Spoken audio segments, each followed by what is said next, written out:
14 जनवरी को 1 साल का यानी 30,000 रुपया डायरेक्ट उनके खाते में हम लोग डालेंगे। आप लोग बाद में कहेंगे कुल बिहारा दे दे हम जीतला के बाद।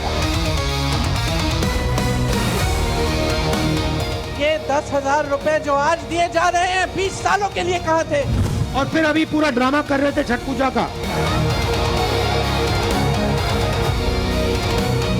नीतीश जी का चैनल बदलते हैं मोदी जी शाह जी, बटन दबाते खट। ये बच्चा है वो, चुनाव बाद उसको झुनझुना पकड़ाएंगे।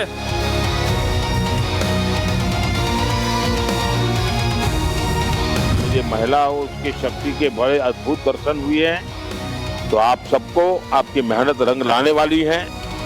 सरकार बनना पक्का है।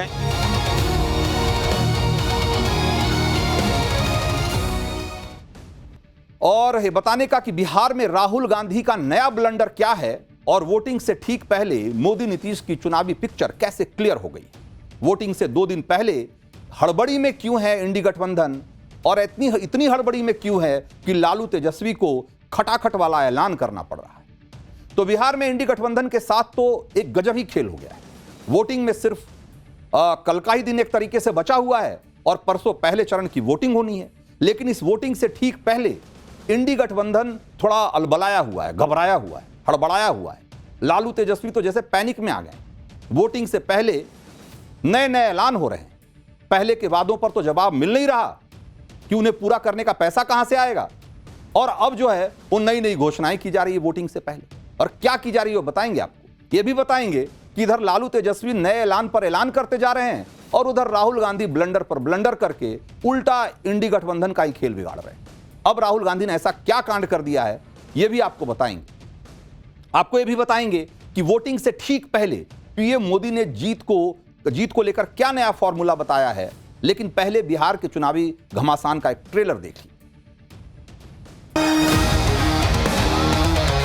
14 जनवरी को 1 साल का यानी 30,000 रुपया डायरेक्ट उनके खाते में हम लोग डालेंगे। आप लोग बाद में कहेंगे कुल बिहारा दे दे हम जीतला के बाद। ये 10,000 रुपए जो आज दिए जा रहे हैं 20 सालों के लिए कहाँ थे? और फिर अभी पूरा ड्रामा कर रहे थे छठ पूजा का। नीतीश जी का चैनल बदलते हैं मोदी जी शाह जी, बटन दबाते खट। ये बच्चा है वो, चुनाव बाद उसको झुनझुना पकड़ाएंगे।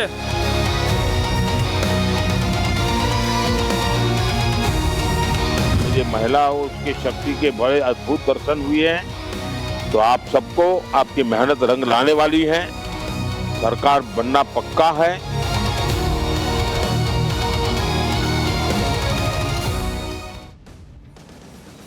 तो ऐसा लगता है कि इंडी गठबंधन का सारा खेल राहुल गांधी खुद बिगाड़ने में जुटे हुए हैं, क्योंकि राहुल गांधी बिहार में पहले चरण का प्रचार खत्म होते होते वही बातें कर रहे हैं जिन पर इंडी गठबंधन की खूब फजीहत पहले ही हो चुकी है। आज राहुल गांधी गया जी में थे और फिर वही बात कह दी कि नरेंद्र मोदी छठ पूजा का ड्रामा कर रहे हैं। एक बार सुनिए आप जरा राहुल गांधी क्या कह रहे हैं। और फिर अभी पूरा ड्रामा कर रहे थे छठ पूजा का। पूरे देश को बताया मैं यमुना में जाके स्नान करूंगा, नहाऊंगा। आपने देखा वहां पे पीछे से पाइप लगा रखा था, साफ पानी नरेंद्र मोदी के नहाने के लिए लगाया गया था। देखा ना आपने, प्रधानमंत्री को नहाना है तो साफ पानी लाएंगे। यमुना के गंद में नरेंद्र मोदी जी नहीं जाएंगे, आम जनता जाएगी। वो पानी उनको पीना पड़ेगा, मर जाए तब भी पीना पड़ेगा, मगर नरेंद्र मोदी के लिए स्पेशल तालाब बनाया जाएगा और फिर वो बिहार के लिए ड्रामा करेगा, आएगा उसमें नहाएगा। तो छठ पूजा वाली बात पर ही इंडी गठबंधन को बीजेपी ने घेरा था, लेकिन राहुल गांधी फिर वही बात कह रहे हैं। आज तो राहुल गांधी ने एक और गजब कांड कर दिया। उन्होंने सेना के अग्निवीरों पर कुछ ऐसा कह दिया जिसका लॉजिक समझ से परे है। राहुल गांधी ने कहा कि अग्निवीर में भर्ती होने वाले 4 में से 3 बेरोजगार हो जाते हैं और जिसे नौकरी पर रखा जाता है वो अमीर घर का होता है। एक बार सुनिए राहुल गांधी को इस पर भी। क्या किया, रास्ता बंद कर दिया, कहा कि नहीं सेना में तो हम अग्निवीर लाएंगे। अग्निवीर का क्या मतलब है मैं बताता हूं आपको। 4 में से 3 लोग बेरोजगार होंगे, उनको आर्मी से निकाल दिया जाएगा। और किसको रखा जाएगा? अमीर घर के बेटे को रखा जाएगा, जिसकी जान पहचान है उसको रखा जाएगा। और जब युद्ध होगा तो मरेगा कौन? अग्निवीर मरेगा। गोली कौन खाएगा? अग्निवीर खाएगा। और फिर उसके बाद उसके परिवार को कहा जाएगा कि तुम तो अग्निवीर हो, तुम्हें शहीद का दर्जा नहीं मिलेगा, तुम्हें पेंशन नहीं मिलेगा। तो राहुल गांधी कह रहे हैं कि अग्निवीर में अस्थायी नौकरी अमीर घर के लड़के को मिलती है, और फिर यह भी कहते हैं कि अग्निवीर शहीद होता है तो उसे शहीद का दर्जा नहीं मिलता। यह वैसी ही बात है जैसे राहुल गांधी कहते हैं कि इंडी गठबंधन बिहार में जीत रहा है, और उसी सांस में यह भी कह रहे हैं कि नरेंद्र मोदी चुनाव चोरी करके जीत रहे हैं। राहुल गांधी की तरह प्रियंका वाड्रा भी उसी तरह की बातें कर रहे हैं। प्रियंका वाड्रा ने महिलाओं के खाते में 10,000 रुपए देने की योजना पर सवाल उठाया। बिहार में प्रचार करने पहुंची प्रियंका वाड्रा ने इसे महिलाओं का मजाक उड़ाने की कोशिश बताया और कहा कि पिछले 20 सालों में योजना क्यों नहीं लागू की गई। एक बार प्रियंका वाड्रा को भी सुनिए। ये 10,000 रुपए जो आज दिए जा रहे हैं 20 सालों के लिए कहां थे? आपको 20 साल क्यों इंतजार करना पड़ा इसके लिए? आपका मजाक क्यों उड़ाया जा रहा है? चुनाव के एक हफ्ते पहले ये ऐलान करते हैं कि 10,000 रुपए देंगे, और अब बांटना शुरू। तो ये पैसे कहां थे इससे पहले? क्या इससे पहले महिला संघर्ष नहीं कर रही थी? हालांकि प्रियंका गांधी वाड्रा को किसी ने शायद नहीं बताया कि बिहार में पिछले 20 सालों में 1,30,00,000 से ज्यादा जीविका दीदियां बनी हैं, और वो कोई एक दिन में नहीं बनी, वो 20 सालों में ही बनी, और वो सब किसी न किसी तरीके की आजीविका से जुड़ी हुई हैं, और किसी न किसी तरीके से सेल्फ हेल्प ग्रुप में जुड़कर अपने और अपने परिवार के जीवन को बेहतर बनाने में लगी हुई। 10,000 का मामला भले ही हो, लेकिन 1,30,00,000 जीविका दीदियां बनाने में भी तो समय लगा होगा। ये बात भी तो प्रियंका वाड्रा से पूछी जा सकती है कि कांग्रेस ने अपने जमाने में महिलाओं को 10,000 रुपए क्यों नहीं दिए। आज ही तेजस्वी यादव ने ऐलान किया है कि बिहार में महागठबंधन की सरकार बनने पर 14 जनवरी यानी कि मकर संक्रांति के दिन बिहार की सभी महिलाओं के खाते में 30,000 रुपए डाल दिए जाएंगे। तेजस्वी यादव ने जीविका दीदियों की नौकरी पक्की करने और उनकी सैलरी 30,000 करने का वादा भी दोहराया, और इसके साथ ही तेजस्वी यादव ने ऐलान किया कि पुलिसकर्मी, टीचर, स्वास्थ्य कर्मियों की पोस्टिंग उनके होम डिस्ट्रिक्ट से 70 किलोमीटर के दायरे में ही की जाएगी।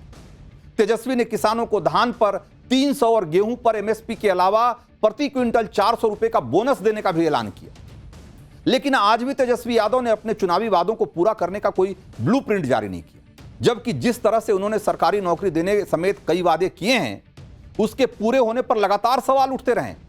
आप भी देखिए, क्योंकि अगर तेजस्वी यादव के चुनावी वादों पर खर्च होने वाले अगर पैसे को देखें, रुपए को देखें, तो सरकारी नौकरी का जो वादा है उसका सालाना खर्च करीब 5.5 लाख करोड़ रुपए के आसपास बैठेगा।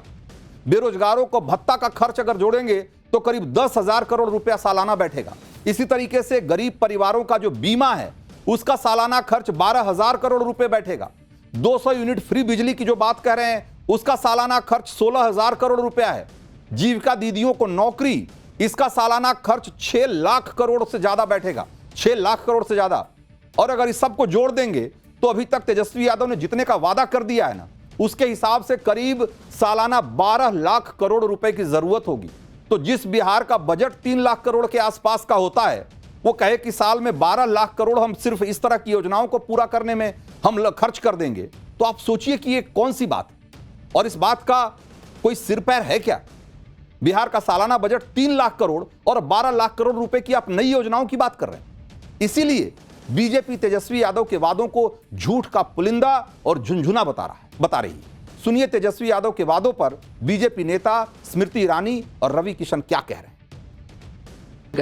क्यों आरजेडी के नेता को ये लगता है कि महिलाएं ये तुलना नहीं कर पा रही हैं कि एक तरफ एनडीए की 2 लाख रुपए की श्योरिटी है, वहां दूसरी ओर आरजेडी का 30,000 रुपए का झुंझुना है। तो ये सारी योजनाएं रोज इम्प्रूव होती जाएंगी।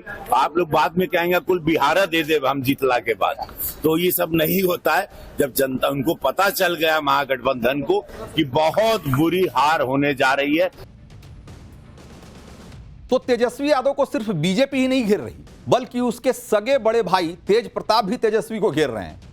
आप भी दोनों भाइयों के बीच चल रही वार पलटवार को जरा देखिए जरा। पार्टी से बड़ा पार्टी ही मेरी बात है। पार्टी है तो सब है, पार्टी नहीं तो कोई कुछ नहीं। बच्चा है वो, चुनाव बाद उसको झुनझुना पकड़ाएंगे। हमारे क्षेत्र में हो गए तो हम भी उनके क्षेत्र चले गए राघोपुर, फिर जाएंगे राघोपुर। तो उधर लालू तेजस्वी का जो समीकरण है सिर्फ आपसी लड़ाई में नहीं बिगड़ रहा, ओवैसी भी इसको बिगाड़ने में लगे हुए हैं। तेजस्वी यादव ने ओवैसी को चरमपंथी कहकर उनको एक तरीके से एक बड़ा मौका दे दिया है। अब ओवैसी कैसे पलटवार कर रहे हैं, कैसे तिलमिलाए हुए हैं और कैसे तीखे हमले कर रहे हैं, एक बार सुनिए जरा।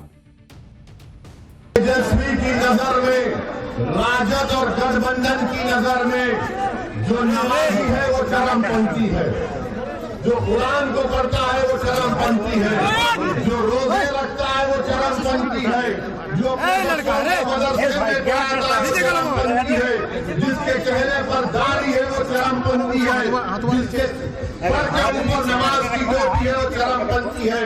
ये हमारी माँ और बहनों के सर पर दुपट्टा या हिजाब या बुर्का है, राजद और गठबंधन की नजर में चरमपंथी है। और कौन राजद की नजर में, तेजस्वी की नजर में चरमपंथी नहीं है, जो उसके बाप लालू के सामने आकर खड़ा है। ये तेजस्वी अगर कह रहा है तो सोचो, ये मोदी का छोटा भाई बनकर अपनी नफरत का इजहार कर रहा है।